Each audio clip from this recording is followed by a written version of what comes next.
Hello everyone, welcome to my channel. Please subscribe and hit the bell icon. Joan Vassos set up Golden Bachelorette men with her eliminated friends. Joan Vassos has already taken action and set up the Golden Bachelorette men with Jerry Turner's rejects. Viewers have long been saying that many of them would make a good match. Now, she is further proving that theory. So, how many connections has she made so far?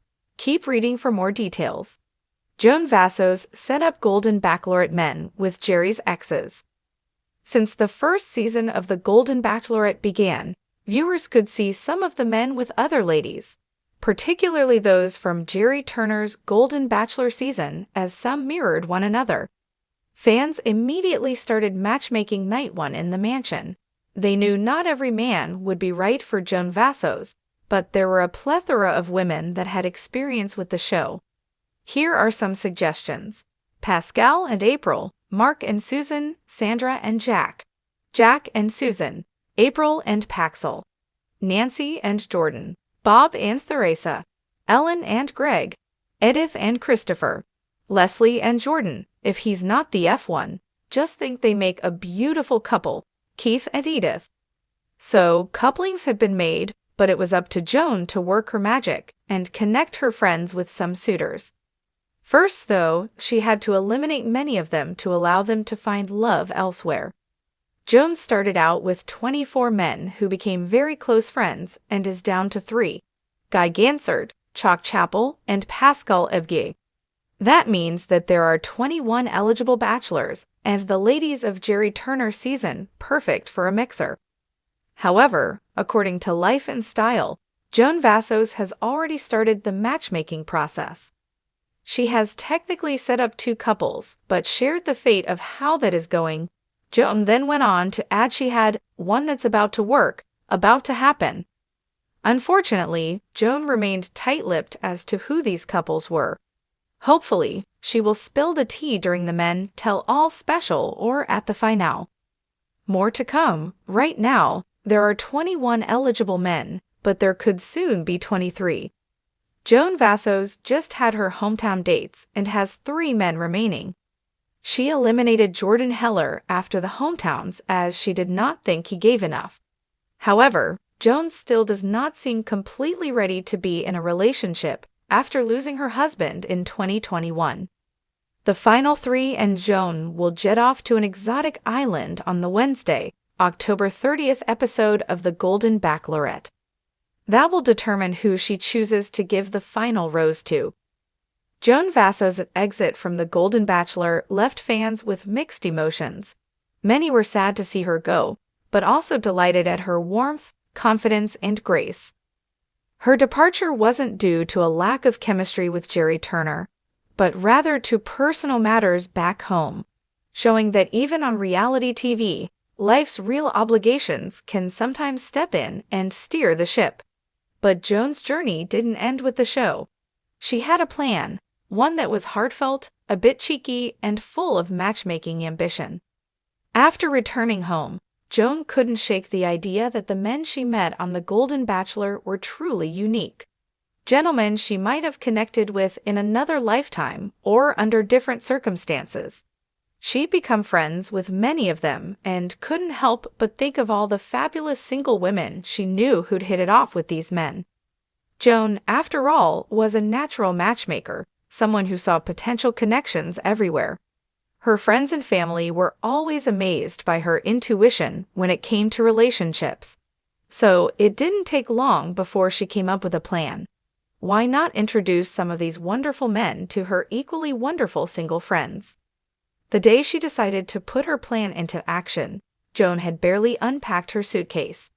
It was the first time since leaving the show that she had a moment of quiet to herself, and that's when she felt the spark of an idea: the golden match.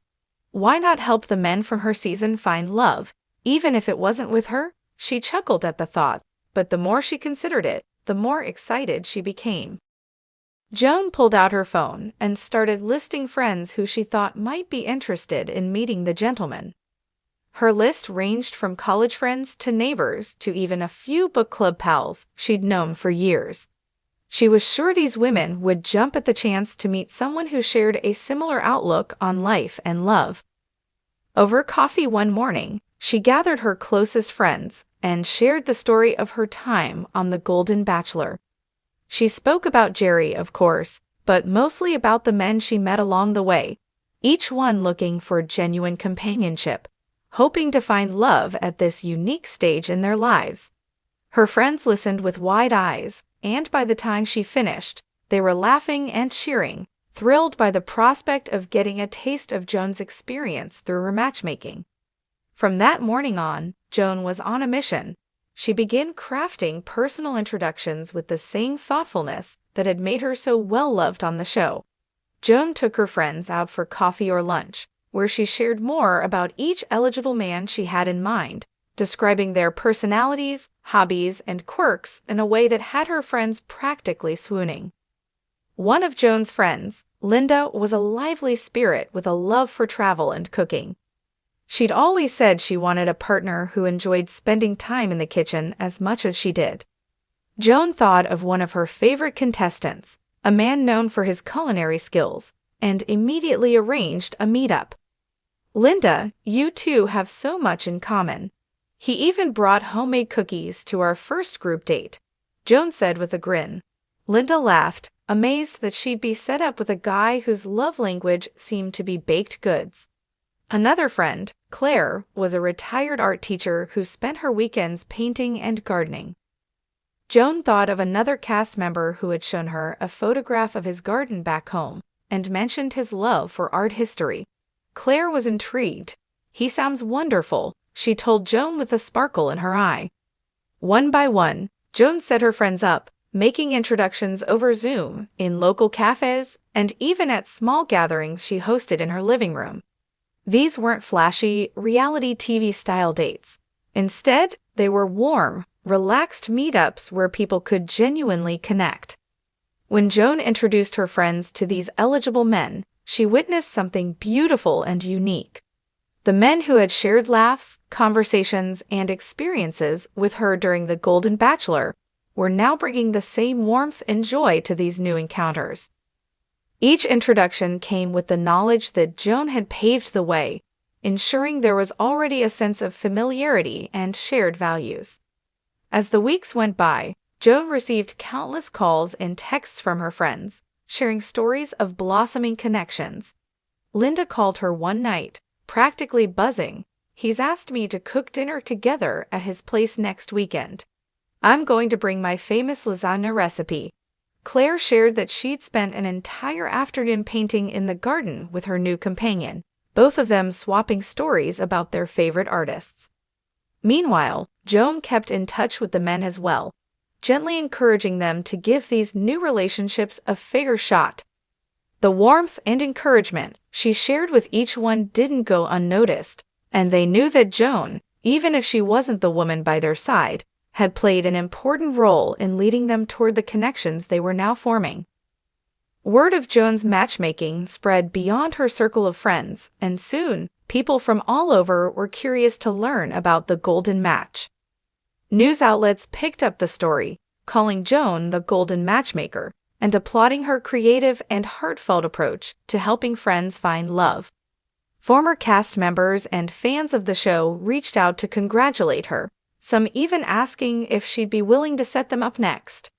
To Joan's surprise, her own experience on the show turned into a new chapter in her life, a chapter dedicated to creating love stories for others. It wasn't something she expected or even thought possible when she'd signed up for The Golden Bachelor. Yet here she was, fulfilling a role that felt deeply meaningful. One evening, surrounded by a group of her friends, Joan raised her glass and shared a toast to new beginnings, unexpected friendships, and love at any age. She looked around at the women who had laughed, cried, and dared to hope alongside her. They were on their own journeys now, each holding a bit of the golden glow she had once shared with Jerry and the men she'd met on the show. For Joan, there was an immense joy in realizing that love didn't have to look the way she'd imagined it. Sometimes it was found in the friendships, connections, and laughter shared along the way. And in helping her friends find happiness, Joan found a sense of fulfillment she hadn't anticipated.